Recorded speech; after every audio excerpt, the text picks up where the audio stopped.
speeds in excess of 290 miles an hour and traveling the quarter mile in less than 5 seconds.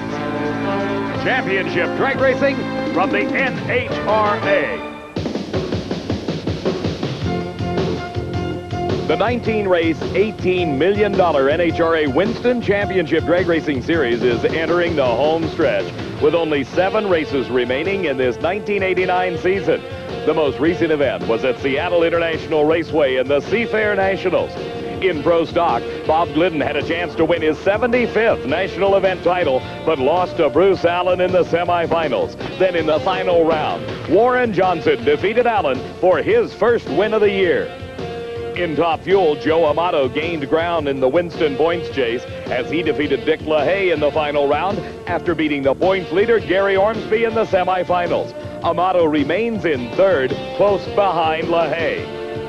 The closest points race of them all is in Funny Car Eliminator, where Bruce Larson and Kenny Bernstein continue the battle that started the first race of the year.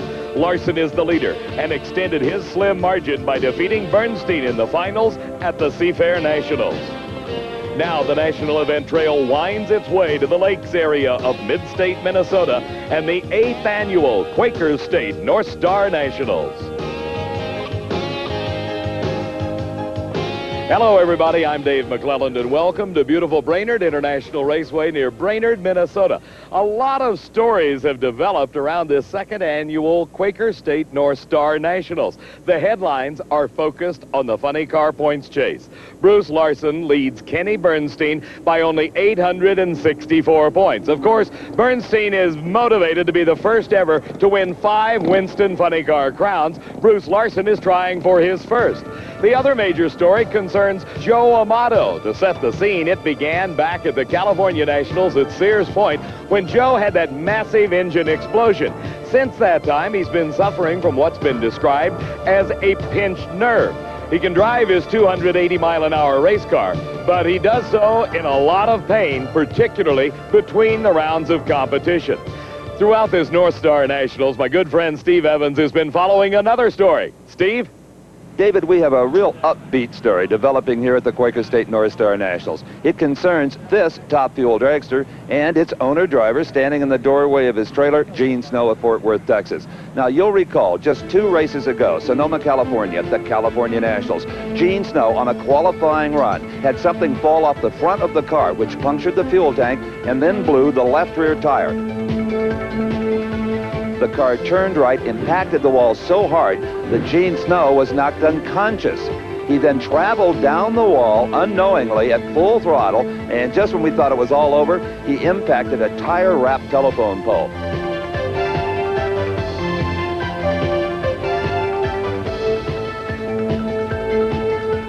Gene got a lot of bumps and bruises and a broken collarbone in the incident, so he passed on the Seafair Nationals in Seattle 2 weeks ago while the crew prepared a new car, and he recovered. Well, in round number 1 earlier today here at Brainerd against Hank Indries, Gene Snow broke the all-time track record with a 5.11 elapsed time.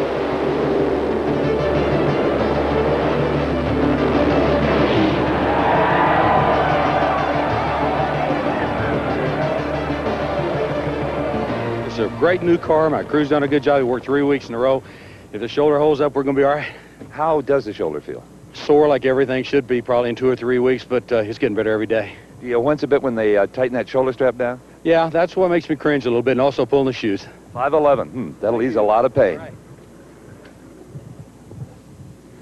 David, one thing we've learned watching Gene Snow, when he runs really well in the first round, as he did here today, he tends to put a number of good runs together consecutively. Not good news for the competition. Well, we'll just have to wait and see how that develops.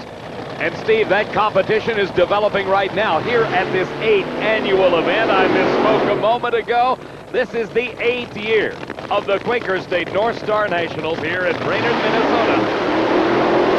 And this is 23-year-old Lori Johns at the wheel of the Jolly Rancher Special. She hails from Corpus Christi, Texas. Her competition is Connie Coletta, the operator of a flying service based in Ypsilanti, Michigan.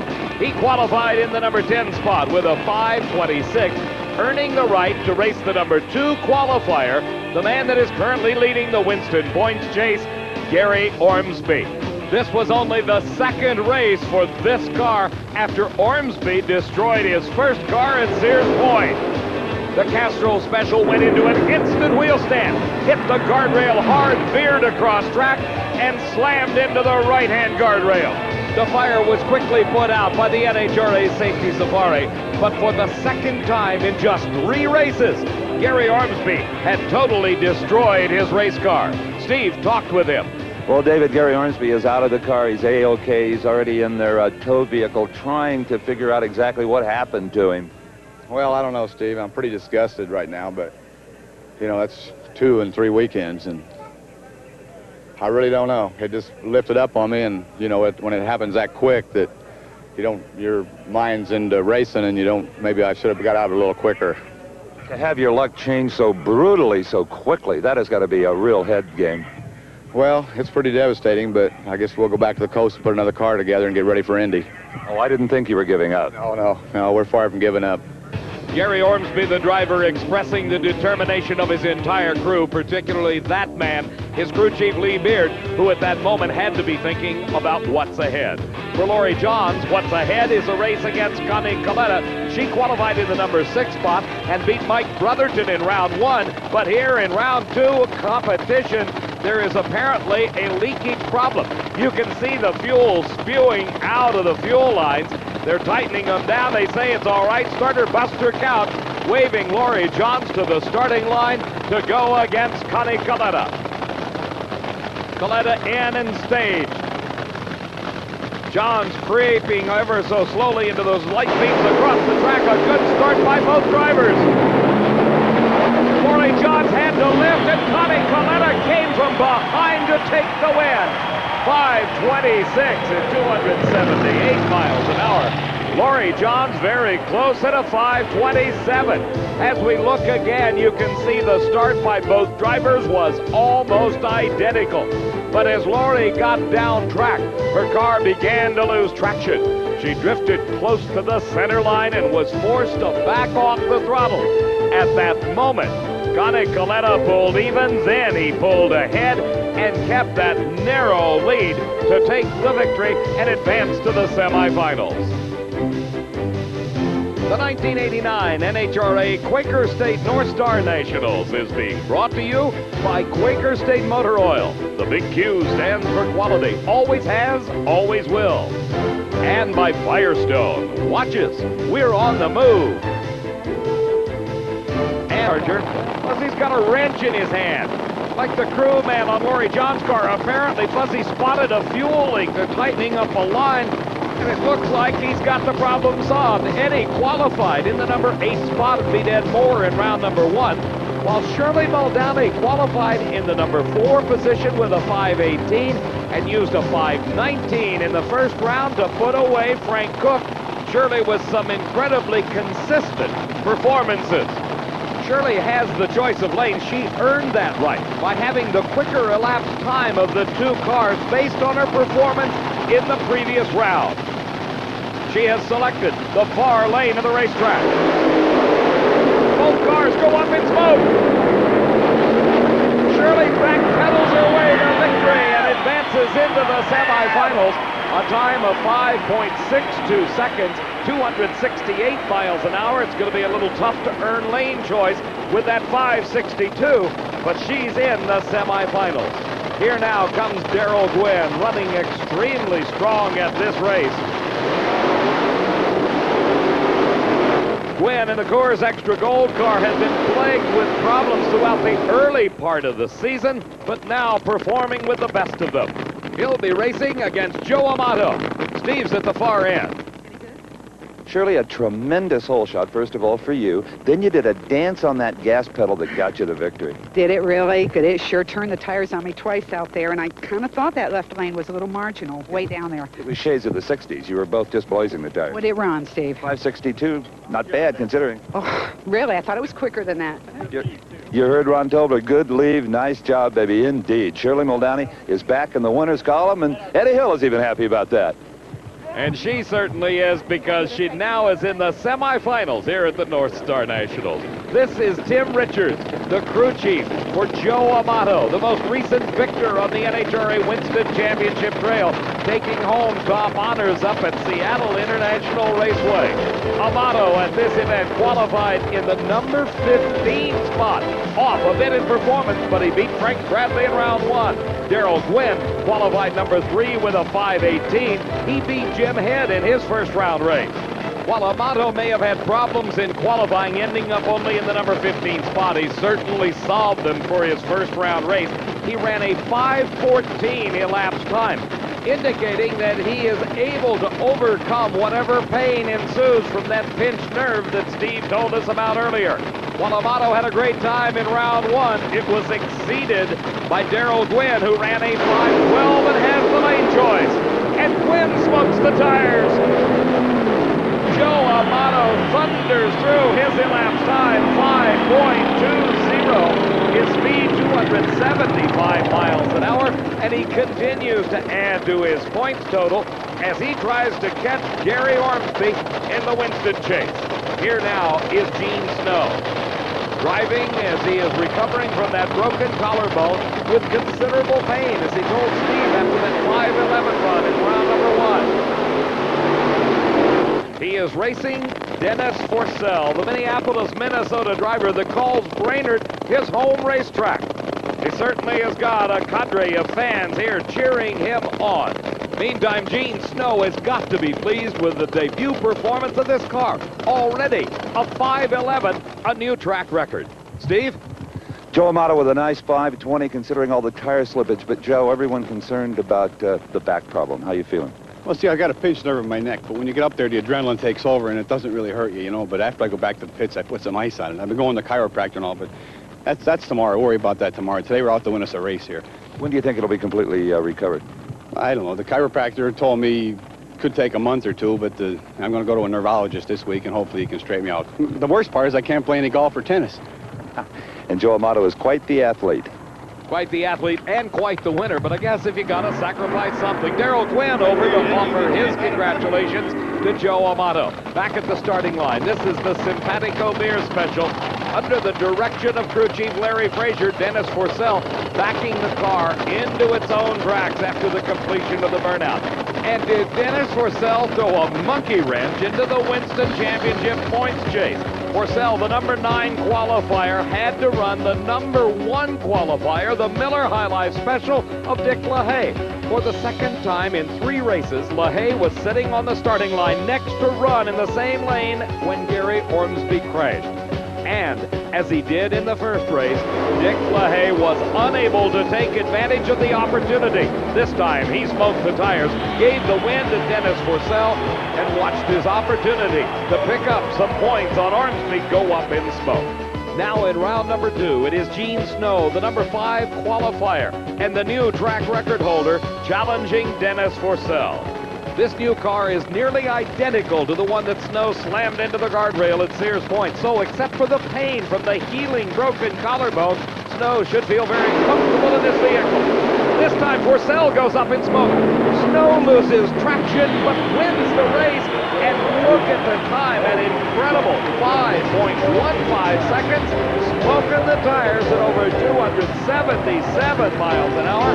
That win advances Gene Snow to the semifinals to race Joe Amato, with Snow having the lane choice. The other pair in the semifinals, the battle between Shirley Muldowney and Connie Coletta, with Coletta having the choice of lanes. We'll be coming right back to Brainerd International Raceway. Chief and husband of Shirley Muldowney preparing her car for the semifinal race with Connie Coletta coming up just a bit later.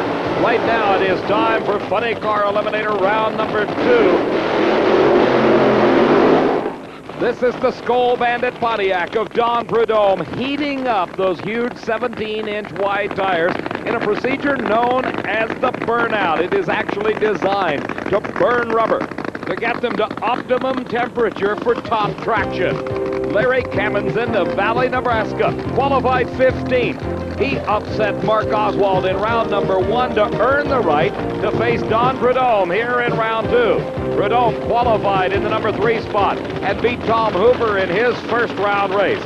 For Cammonson, it is a rookie driver's dream come true. You qualify at your first ever NHRA national event. You put away one of the top runners in round number 1 and come up against the quickest funny car in the world in round number 2.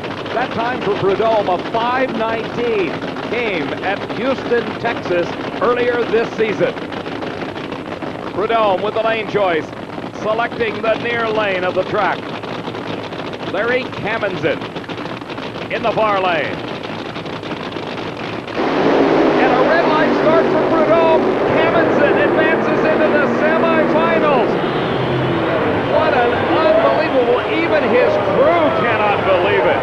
Cammonson has advanced to the semifinals. His elapsed time a 6:83 as Don Prudhomme left the starting line just thousandths of a second too soon, and the red light coming on in his lane indicating disqualification. The win goes to Cammonson. Our next pair of cars, R.C. Sherman in the brand new Ray Festus Special. This Pontiac Trans Am will be challenging the Oldsmobile of Ed McCulloch. The fiberglass body draped over the tubular chassis using the same types of power plants that we saw a moment ago in our top-fuel dragsters. These drivers have nearly 4,000 horsepower available at the touch of their throttle foot. R.C. Sherman in the near lane of the racetrack qualified in the number 13 spot.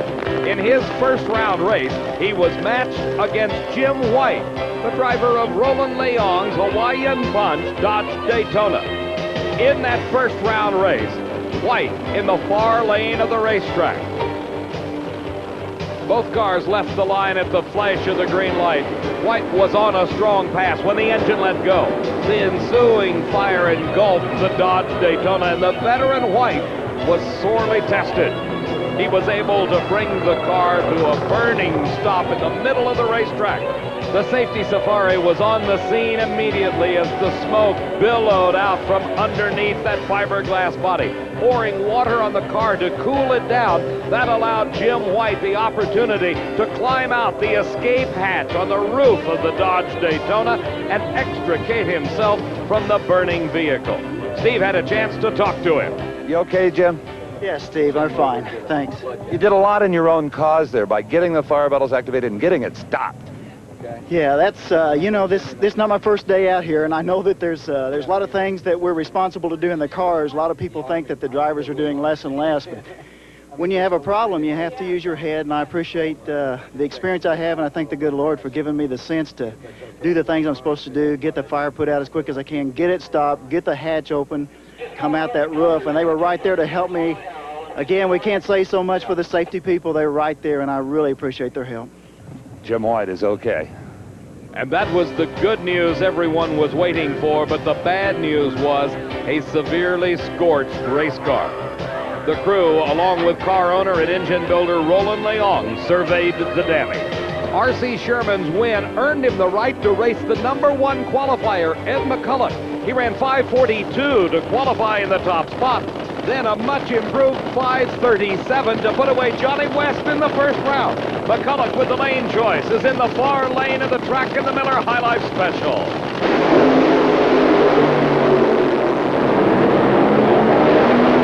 And McCulloch just dominates. A 5.45 second elapsed time, 270 miles an hour. He's into the semifinals. We'll be coming right back with more funny car racing from Brainerd, Minnesota.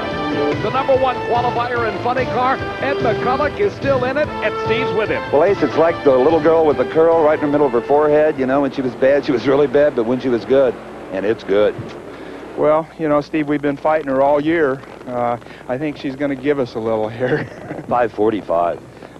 You know, that's good for this time of day, you know. If you don't smoke the tires, it's good for this time of day. I could see some wisp off the tire. The tin lifts up a little bit, and I could see some wisp off the tire. So, I mean, we're just going to have to go back and adjust. And, you know, maybe a little later this afternoon, the track will tighten up a little bit, and we can hang in there. Don't get too aggressive. No, don't get greedy. Thank you. Thank you, Ace. Ed McCulloch, at least to this point, certainly enjoying his day on this racetrack. Back at the starting line, our next pair of cars already running and completed their long, smoky burnout. That's John Force. We're inside the Castro Special, the same point of view that John Force enjoys out the front window of that Oldsmobile-bodied funny car. His crew chief, Austin Coyle, backing him up into the spot that he wants him to start from, to leave the starting line to get the best traction that he can. The body comes up on this car. A wire is removed from the ignition system, a procedure designed to activate the second magneto. Force qualified in the number 4 spot. He defeated Art Hendy in round number 1. His competition, 25-year-old Scott Coletta, defeated Tim Gross in his first round race. Coletta is a second-generation drag racer. That was his dad, Connie, we saw earlier, and we'll see again in the semifinals of Top Fuel. Force concentrating on the Christmas tree starting device. A check of all the controls. And Force has to steer that car away from the left-hand guardrail. Smoking the tires off the line, Force still wins the race. His elapsed time of 5:67 at 260 miles an hour as he beats Scott Coletta and advances into the semifinals. Now the battle of the titans in the Winston Funny Car Points chase. The two cars that have dominated racing all season long. The man that is leading, Bruce Larson in the Century Tack and Gauges Oldsmobile, against the reigning and 4-time Winston champion Kenny Bernstein in the Budweiser King. Now let's go to the far end of the racetrack. Steve is with John Force. John Force says, that's scary. What are you talking about? Dang, making old men out of us. And we were trying to judge on lanes, Cole and I, and he said, stay with this lane. McCullough went down it, and my old heap went out, picked up the front end. And I was thinking about Ormsby's running that wall, and the front end was light, and she was bouncing over and over in that wall. I thought, oh, God, I'm going to hit this thing head on. And the front end settled down, and I pedaled her. She came back off the wall, but talk about scary. We got to tune her up in the pits there. And who says John Force doesn't get excited about what he does? The fans here at Brainerd are certainly excited about this race. Bruce Larson against Kenny Bernstein. Larson qualified in the number 6 spot with a 5:45 and beat Doc Holliday in round 1. Kenny Bernstein qualified second with a 5:43, but smoked the tires in a victory over Tony McCollum in his first round race. The crew chiefs, Dale Armstrong for Bernstein, Maynard Yanks for Bruce Larson, performing their pre-race activities, getting their two drivers just at the spot they want them. Bernstein, in his quest for an unprecedented 5th Funny Car Crown, is certainly feeling the pressure of Bruce Larson. Coming into this race, Larson had over an 800-point lead. He is extremely cool and confident, and Bernstein smokes the tires. Larson with his hands full, but he wins the race and goes to the semifinals and picks up even more points in his effort to win his first Winston Funny Car title. As we look again at this race in replay, you see Kenny Bernstein with an 11/100th of a second advantage off the start, but it all went for naught when the tires lost traction and Bernstein's Buick went up in smoke. Larson streaked for the finish line. His elapsed time was a 5:51. That gives him the lane choice over John Force in the semifinals.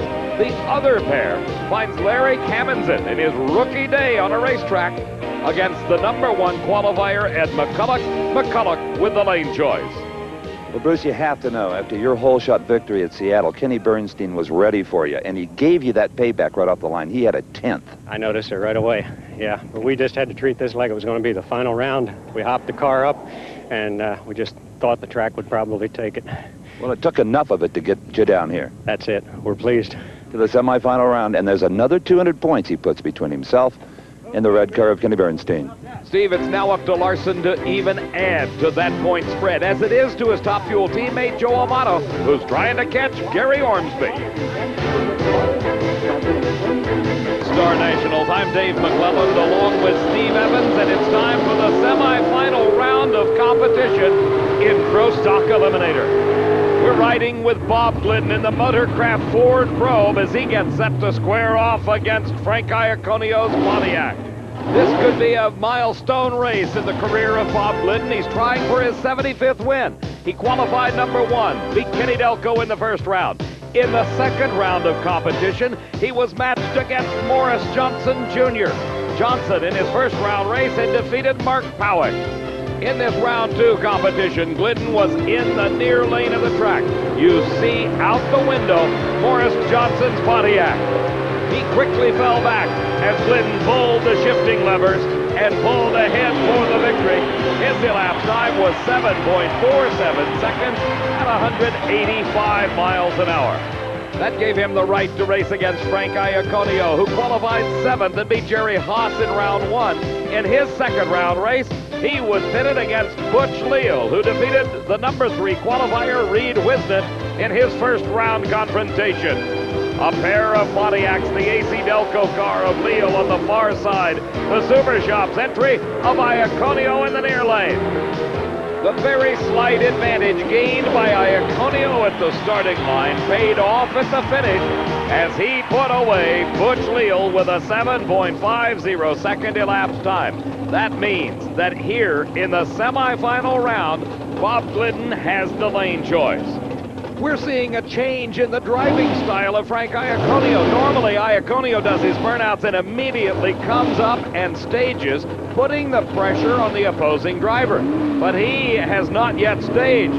Glidden psyching himself up, getting ready to come forward into the staging beams. Iaconio rolls in, and Iaconio red lights. He disqualifies himself at the start, and Glidden powers through for the victory. Glidden's time, a 7:46, his speed 185 miles an hour. That puts Bob Glidden into the finals and a shot at his 75th national event title. He will race the winner of this pair of cars. Larry Morgan at the wheel of the Castrol Oldsmobile against the Levi Garrett Chevrolet Beretta of Bruce Allen. He is currently in the number 2 spot behind Bob Glidden in the Winston points chase. Steve? To the final round goes Bob Glidden in his Ford Probe. You know, Bob, Frank Iaconio may have spelled his own demise by changing his starting line style. You know, Steve, he's done that now the last couple of times I've raced him. In Montreal, he did the same thing, and for some reason a red light came on in my lane, so I guess he thought he'd try it again, and thank goodness it turned out good for us this time. Well, he's second behind Glidden in points. He also was second behind Glidden in qualifying here at Brainerd. We're talking about Bruce Allen, the leading Chevrolet driver all season. In his first round race, he defeated the Beretta of Joe Lamone. In the second round, Bruce Allen raced Darrell Alderman's Exide Edge Dodge. Alderman had qualified 6th and beat Don Kuntz in the first round. In the second round of competition, Allen had the lane choice and selected the lane nearest the camera. The advantage at the starting line went to Allen, and the advantage at the finish was his also. 7.47 second elapsed time at 184 miles an hour. He moved to the semifinals to race the number 4 qualifier Larry Morgan, who had beat Lee Dean in round number 1, and in the second round matched against the number 8 qualifier Don Beverly, who had defeated the winner at Seattle, Warren Johnson, in his first round race. Beverly in the Crown Petroleum Oldsmobile in the near lane, the Oldsmobile of Larry Morgan in the far lane. Identical reaction times at the starting line. This was a very close match in the second round, and Morgan pulled it out. His elapsed time, 7.46 seconds at 184 miles an hour. That's the reason why he has the lane choice over Bruce Allen. And Morgan has selected the lane nearest the camera for this semifinal confrontation. A tremendous start by Bruce Allen, and by more than a car length, it will be a Ford versus Chevrolet battle in the final round, and Bruce Allen has the lane choice. 7.45 seconds, his winning time over Larry Morgan. That means he can select the lane he wants against Bob Glidden in the Pro Stock Final. In the Top Fuel pit area, Shirley Muldowney is headed to the staging lanes. She is set for her semifinal round race against Connie Coletta. That'll be coming up shortly. Now let's go to Steve at the far end. With one of the best reaction times of his entire career, Bruce Allen goes to the final round, a 4-1 light and a 7:45 elapsed time. You have lane choice, you have it all. Not all yet.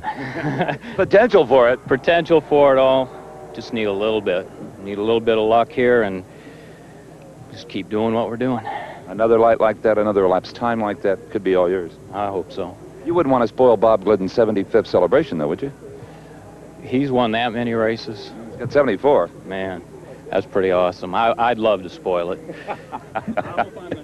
That's what the fans came to see. The classic Ford versus Chevrolet, Bruce Allen against Bob Glidden final. In the semifinals, the funny car eliminator, Ed McCulloch, will be racing the rookie Larry Kamenson, coming up shortly. Here on the manufacturer's midway is the NHRA membership national dragster booth. You know, if you're a casual fan of a sport, you get enough information from the sports pages and from television. But if you really get hooked on any sport, I don't care if it's basketball, baseball, football, hockey, or croquet, that's not enough. You want good, solid insider information. Only one place to get it in drag racing, and that's in National Dragster, the prime benefit of being a member of NHRA. 48 weeks a year, you get a copy that might have, like this one, 112 pages. Look at bits from the pits every week, the hot, juicy stuff. Don Perdomo and a top fueler in 1990. We'll be checking on that. You can bet on it. To join the National High Rod Association, you don't have to come to the races. In fact, you can do it right now, and if you do, you'll receive all the benefits, including National Dragster, and they'll send you a free copy of the multi-award-winning home video, Decade of Thrill. So do it right now. Call this number and be part of the world's largest motorsport sanctioning body. Thank you, Steve. Now on the starting line, it's time for the semifinals of Top Fuel Eliminator. Shirley Muldowney, 3 times a Winston Top Fuel champion. Her competition is Connie Coletta, the man that served at least part of those championship seasons as Shirley's crew chief. Coletta, with the lane choice, has selected the lane nearest the camera. If you'll note, our nitro cars have been switching back and forth between the lanes. Obviously, very little difference between them. And a great start for both drivers. Shirley pulls out the win and goes into her first final round appearance since 1983. A 5:25 elapsed time, identical elapsed time for Connie Coletta. But the advantage gained by Shirley in the starting line, some 3/100ths of a second, is what paid off at the finish. When they both run 5:25, one driver has got to be a bit quicker off the starting line, and it was Shirley taking the win. Well, the Shirley and Connie show will seldom ever let you down, and that was no exception. Good race. Identical elapsed times. You left just enough ahead. Well, they prepared the car real well, Steve, and I figured the left lane was better, and I couldn't believe he took the right lane, but shame on him. 5:25 for both of you. Good enough. Thank you. All of the work by Shirley and her crew paying off as she's now in the finals to face either Gene Snow in the far lane of the track or Joe Amato. In this case, Snow having the choice of lanes. Remember, he ran a 5:15, smoking the tires in the second round of competition. Amato, the reigning Winston champion, has a chance here to gain even more points, trying to play catch-up to Gary Ormsby. What a big victory for Amato. His elapsed time, 5:16. He will have the choice of lanes over Shirley in the final round. His speed, 277 miles an hour. That sets the final. The reigning champ Amato against the former 3-time champion Muldowney, coming up shortly at Brainerd. Star Nationals, it's time for the semifinal round of funny cars. It is John Force against Bruce Larson. We're riding once again with Force looking out the front window of that Oldsmobile, as Bruce Larson has a chance to gain points on Kenny Bernstein and further extend his lead in his Winston Championship chase. Inside the car with John Force, you can see the vibration that the driver must withstand as Bruce Larson pulls ahead and moves into the final. Force bringing the car to a stop, but you can see on the onboard camera that severe vibration right off the starting line. Force had the whole shot advantage, but was unable to capitalize on it. Here is the surprise of the race. This is Larry Kamenson. This Northstar Nationals is the first event that Camison has qualified for, and now he finds himself in the semifinals to race against Ed McCulloch, the #1 qualified car, the quickest car on this racetrack with a 5:37. Let's go down to the far end of the track. Steve Evans. Bruce, it looked for just a moment like the only thing that might beat you was that center line. Yeah, it got a little close. Well, that's when you're glad the front wheels are on the ground where they respond to the steering wheel. Yeah, it did. It steered, but it got a little hairy, and we just found out what the track will take, and we can't go much farther. All right. David? Steve, with a smile on his face, Bruce Larson's happy. Of course, he's on top at the moment. He's in the lead for the championship. Ed McCulloch coming into this race was in about the middle of the top 10 in the Winston points chase, but every round he wins pulls him closer to the leaders, Bruce Larson and Kenny Bernstein. But McCulloch has to know one thing. The man sitting in the opposite lane has already defeated Mark Oswald and Don Prudhomme, so he cannot be taken lightly. Both cars approaching the staging beams. And a huge advantage for McCulloch off the starting line. And across the finish line with a 5.42-second elapsed time, continuing the string of consistently quick times turned here at Brainerd by Ed McCulloch.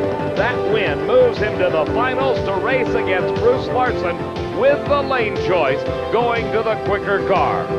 Meanwhile, back in the top fuel bit area, Shirley Muldowney is packing one of the parachutes on her top fuel dragster, getting ready for her first final round appearance since the Winston Finals in 1983. Today, she'll be racing Joe Amato. Ever a final round of competition in NHRA Winston drag racing evoked a feeling of brand loyalty, it is this Pro Stock final.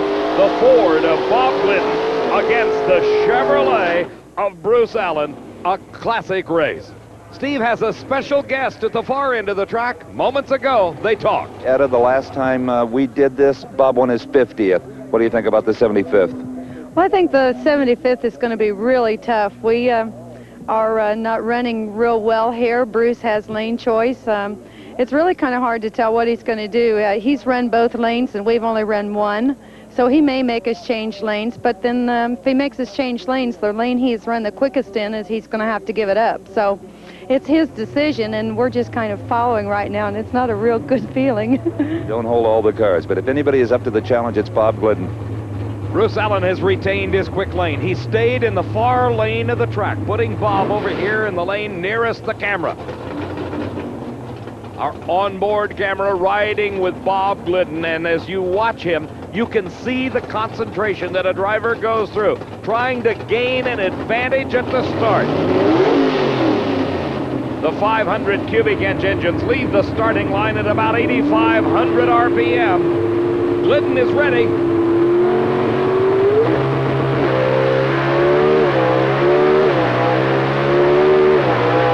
And looking on from the far end as Bruce Allen beats Bob Glidden. The elapsed times identical, 7.43 seconds, just inches separating them at the finish. Steve? Etta, the 75th is still to be earned. Well, like they say, there's always another one next week, and perhaps we'll do it at Indy, but you've got to give credit to Bruce. Bruce has run awfully well this year. He's come on really strong, and he's an excellent driver, and on top of everything else, he's a really nice person. And there are no better sports in this sport than the Glidden family. Thank you for being with us down here. Thank you, Steve. Very gracious in what has to be a disappointing moment for Bob and Etta Glidden. As we look again, you can see how this race evolved. Bruce Allen got a 3,000th of a second advantage at the starting line. Bob Glidden ran the race 2,000ths of a second quicker than did Allen. The margin of victory was 1,000th of a second. What does that relate to in terms of distance? You're looking at it. Bruce Allen, the Pro Stock champion, at this, the Northstar Nationals. Steve? Bruce Allen, a magnificent job. A great race? That was a drag race there, I'm telling you. No idea who won. Could have just as easily been Bob. I mean, that was just side by side the whole way.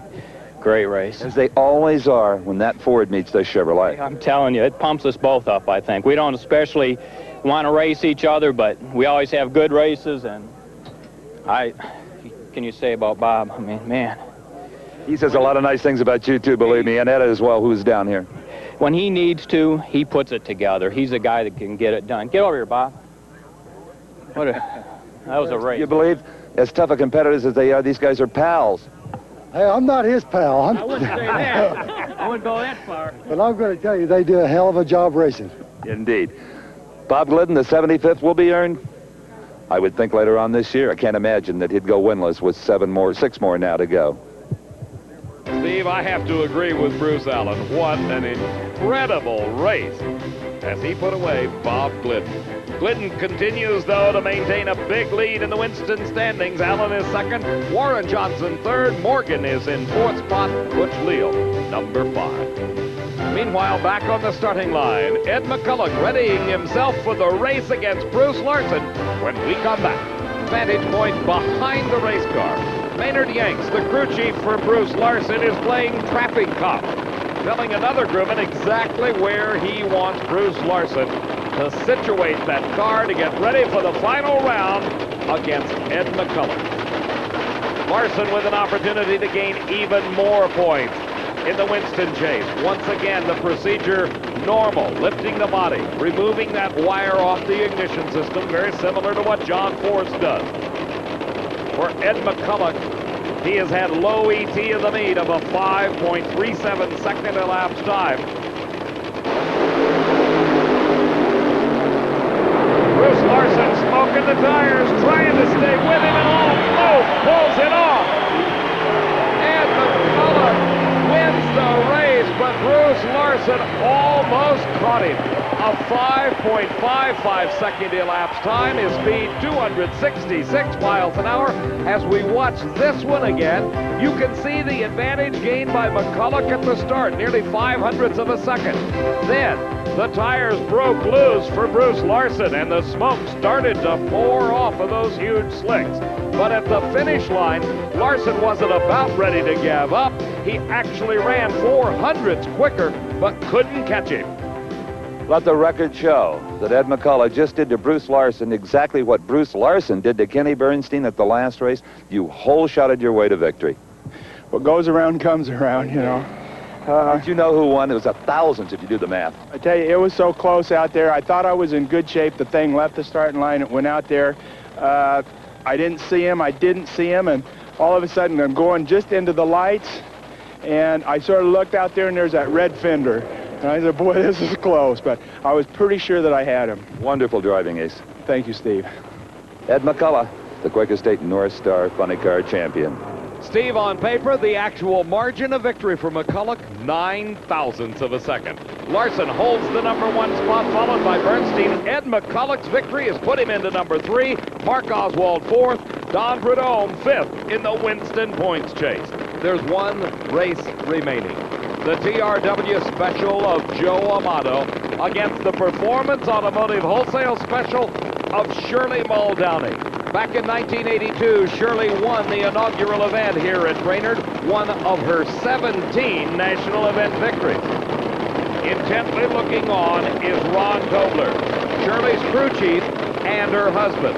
Earlier, Steve talked with him. A few years ago, we all watched the marvelous comeback of Shirley Muldowney, and this man, Ron Tobler, watched so closely, the two were wed. But I think today we're seeing the renaissance of you as a crew chief and a tuner, the comeback of Ron Tobler. Well, Steve, you know, it's been a long 4 years since the comeback of the accident. This is the first final we've been since we came back. The last final we were in was 6 years ago, so I don't really quite know how to act here today, but we're just kind of taking it one round at a time, trying not to beat ourselves, which we almost did second round. They're smoking the tires, but Shirley's been driving just great today, and we certainly needed it on that run, and we'll just try to go up there and race Joe and give him our best shot. That's all we can do. Get it ready. We'll try. Shirley in the near lane of the racetrack. She was put there as Amato had the lane choice going into this final round race. Amato is the defending champion here at this Northstar National. The two cars set. Amato with an advantage, and Shirley smokes the tires. Joe Amato wins his second race in a row. His elapsed time, 5:24, 278 miles an hour, as Shirley blazing the tires the minute she hit the throttle. Too much horsepower and too much clutch, and the tires went up in smoke. For Amato, this back-to-back victory at Brainerd moves him even closer to Gary Ormsby. In fact, he has now moved into the number 2 spot. Jumping ahead of Dick LaHaye, Darrell Gwynn is in 4th, and Eddie Hill rounds out the top 5. Let's go to Steve. Shirley Muldowney's chances at victory went up in tire smoke, but what a day it's been. You know you can get to the finals now. Yes, actually, Steve, when I saw Larson lose, I figured that was going to be a mind trip for Joe.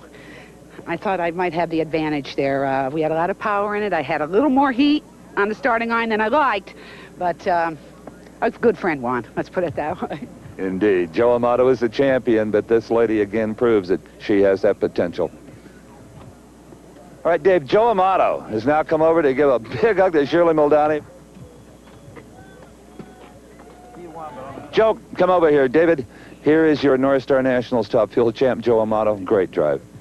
Well, Steve, you know, TRW and the Tim Richards racing team we're here again. What can I say? Lane choice. You could say lane choice. Well, I had to pedal it too. You know, it was either lane. Both of us were worried about the track, the lane, and, you know, it was anybody's race really in the final. But to come from where we started 15th back and win this race and get all the points, we're going to make a horse race out of this World Championship yet. Joe Amato trying for his back-to-back Winston Championship titles. For Steve Evans, I'm Dave McClellan saying so long from Brainerd, Minnesota. The 1989 NHRA Quaker State Northstar Nationals has been brought to you by Firestone. Watches, we're on the move. And by Fram Bendix Autolite, all quality products of sanctioning body